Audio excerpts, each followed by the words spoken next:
Не помагайте на вашите близки. Даже ако трябва, ги оставете да се мъчат.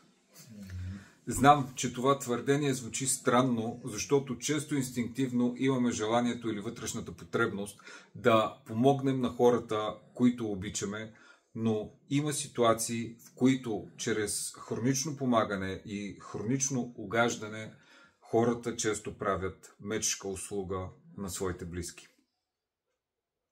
Твърде често в кабинета ми идват близки на пациенти с зависимост към алкохол или други наркотици, или хазартна зависимост, или просто зависимо поведение. Твърде често близките на пациентите идват за консултацията, за да им помогнат, а самите пациенти са докарани на сила и без особено желание за промяна.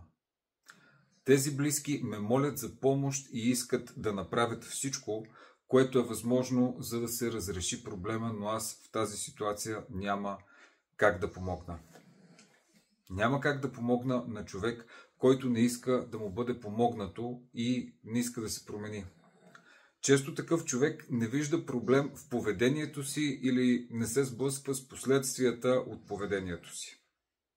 Ако вие перете изцапаните им дрехи, ако вие чистите боклуците им след всеки пиянски запой, ако вие им купувате нови уреди или мебели след всеки скандал, защото предишните са ги счупили, ако вие ходите да плащате борчовете им към лихварите или глобите им или кредитите им към банките, ако вие използвате познати връзки, за да не попадне вашия близък в затвора или в полицията, ако вие вършите всички тези неща и пациентът магически се освобождава от последствията, промяна никога няма да има.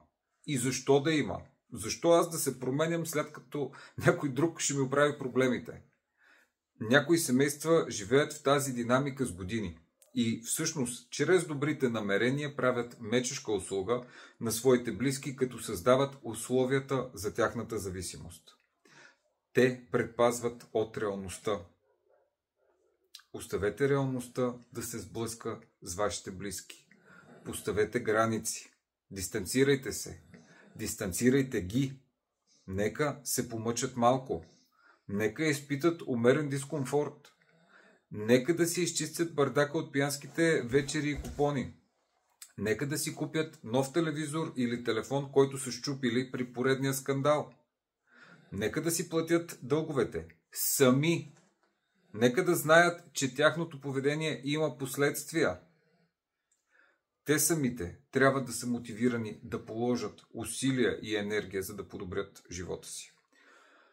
Промяната трябва да дойде отвътре, от пациента, а близките могат само да ги подкрепят. Здравейте!